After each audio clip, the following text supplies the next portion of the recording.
Verme la moustache en la camucha.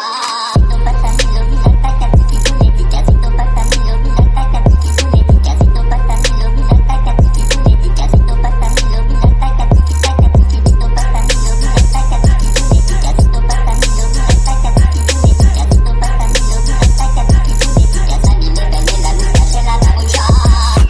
What's going on? This is your man John Fortune, your host of the Frustrated Fan Sports Show. And today I'm going to get into a topic that I feel I didn't really have to get into because I felt my last video explained what the Redskins' plan was and what they were going to do and things like that. But everybody keeps asking me what do I think about the press conference that Ron Rivera had, what were my views on it and everything like that. I really didn't want to do this because, again, like I said, my last video, I explained what the Redskins' plan was and why they were going with this plan. So I'm going to now break down several things that y'all heard in Ron Rivera's press release or press conference that he had over Zoom with the reporters, so you guys can get a better understanding of what they're doing, what he was doing, and not only that, what we were being fed when he was answering the questions that were posed to him. So the first thing I'm gonna break down, this is an analyst of the press conference. So I'm gonna break down what he said. First thing I'm gonna break down is the signing of Thomas Davis. Now, he said that they signed Thomas Davis because Thomas Davis understood the type of culture he wanted to have in Washington. Now, again, like I told y'all before, to me, I just felt it didn't make sense to bring in Thomas Davis. He was an agent linebacker, and it did not make any sense to bring him in. Now, the reason I told y'all this before, it's not about the culture change. It was about the coaching change. The coaching had to change.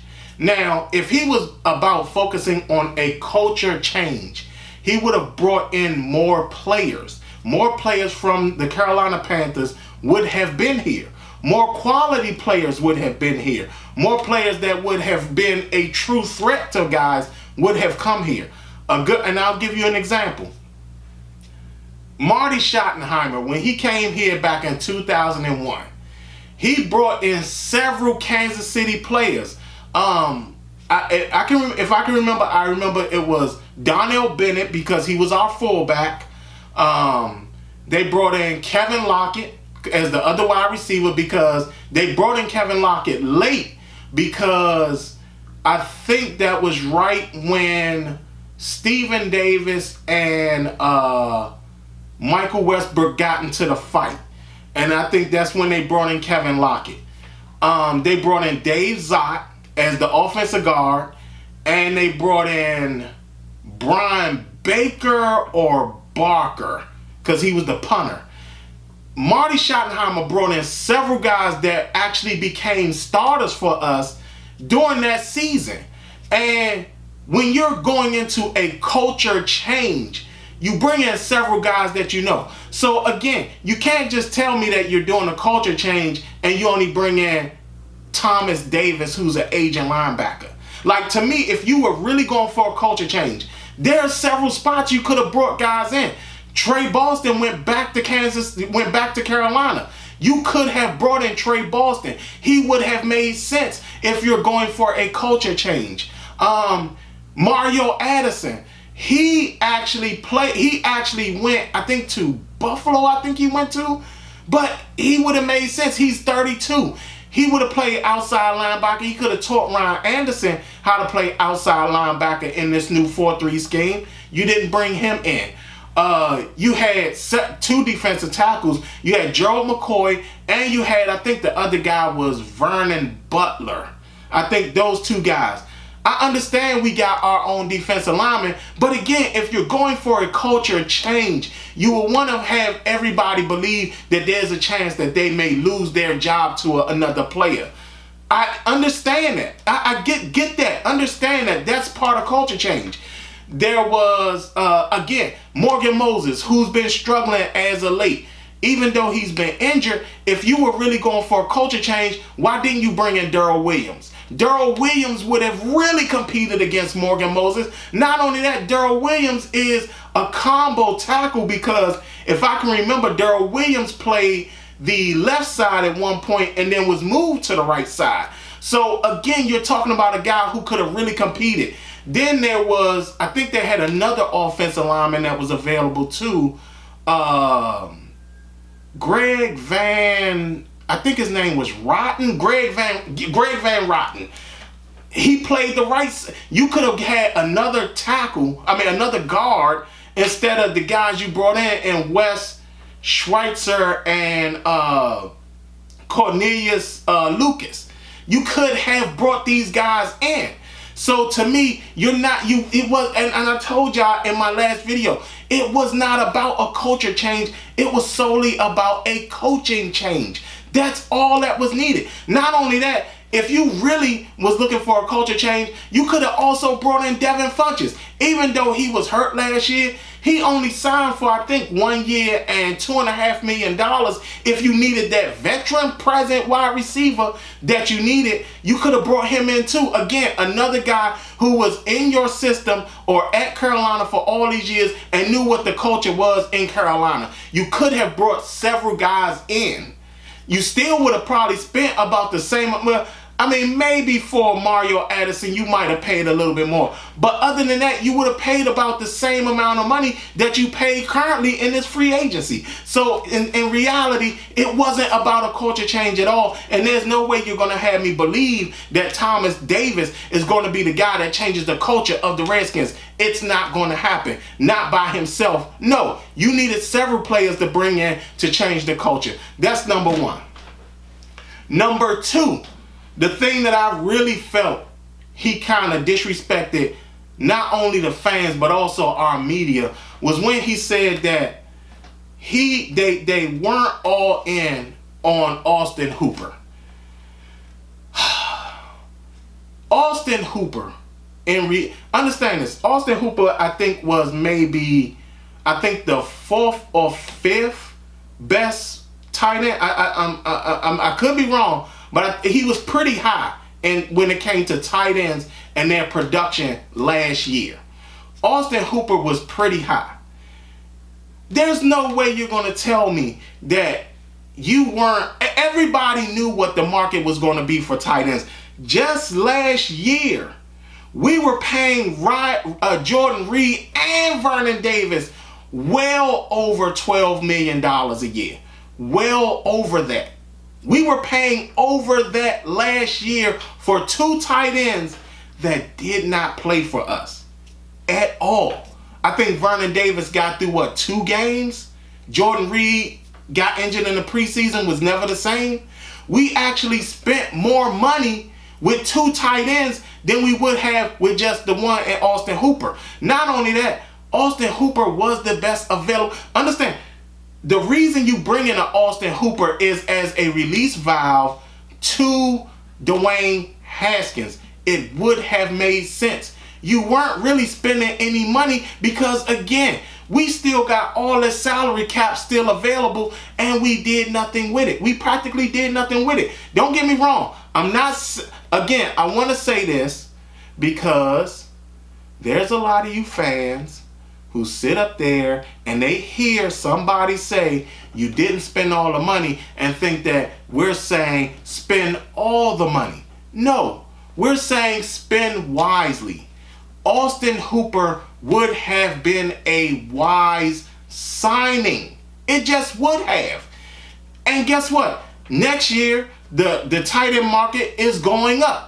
The year after that, the tight end market is going up even further. Next year, it's going to be even worse because guess what? 2 of the best tight ends will be in free agency. Greg Kittle is coming up next year, and so is, I think, Travis Kelce is coming up as well next year, along with, it's somebody else coming up next year as well. But you're talking about the tight end market is about to get ridiculous.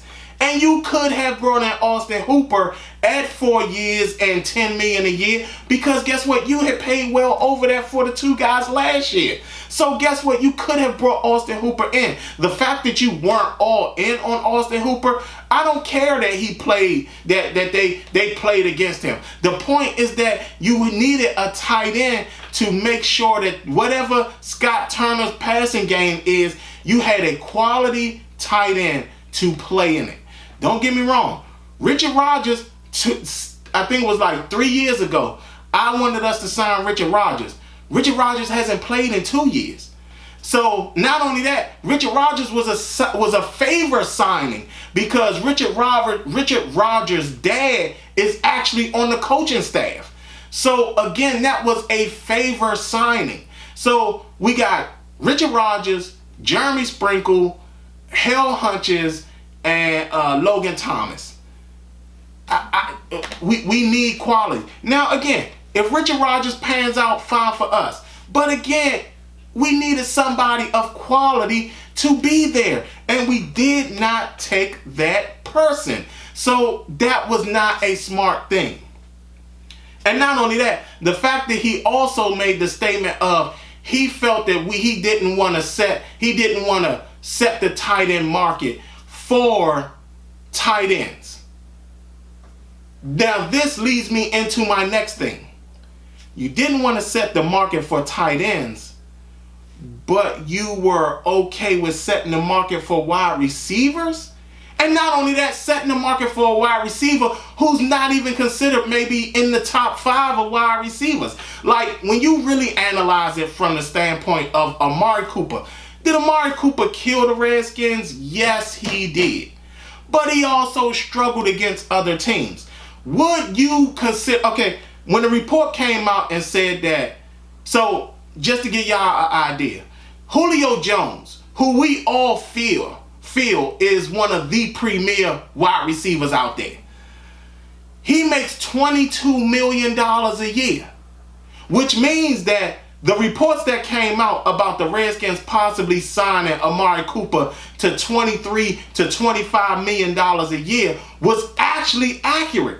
And that actually also means that he was going to set the wide receiver market for what he was going to be the highest paid wide receiver in the league if he signed with the Redskins. Which means that the Redskins clearly gave him an offer of 24 to 25. So it could have been 23 and a half. It still doesn't mean that he's Julio Jones, Mike Thomas, DeAndre Hopkins. He's not one of those guys. He's definitely not one of those guys. So the fact that we're even talking about that, he's not even DJ Moore, who was actually played pretty well. But again, you're talking about you didn't want to set the market for tight end, but you was okay with setting the market for wide receiver at a position you did not need a big name for. You did not need Amari Cooper to sit up there and come here to play wide receiver opposite of Terry McLaurin. You did not need that. Devin Funchess would have been good enough. You could have had Devin Funchess basically groom Kelvin Harmon to actually do something. Kelvin Harmon to do something. So again, it did not make any sense, y'all. It did not make any sense to sit up there and spend that type of money on Amari Cooper. It just didn't. But again, I go back to what I said. You didn't want to set the tight end market for Austin Hooper, but you didn't mind setting the wide receiver market for Amari Cooper. Makes no sense. Last but not least was when he sat up there and said that he calls Dan Snyder, Fan Synder, every once in a while to keep him updated on what's going on. People, we know, us as fans, we know that that's not the truth. We all know that Fan Synder is calling him, telling him what needs to be done.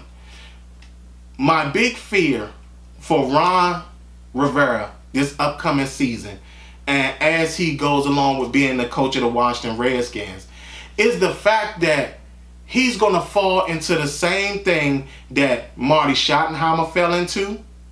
that Mike Shanahan fell into, that Joe Gibbs fell into, and that is the fact that Dan Snyder, Fan Synder, is always, as long as he's the owner of the Redskins, will have the last say. And for Ron, I hope and pray that he focuses on coaching and doing whatever he can to coach this team up, because if he's not successful, he's going to have the same failure path that Marty had, that Joe had, and that Mike Shanahan had. This has been your man John Fortune, and this has been the Frustrated Fan Sports Show.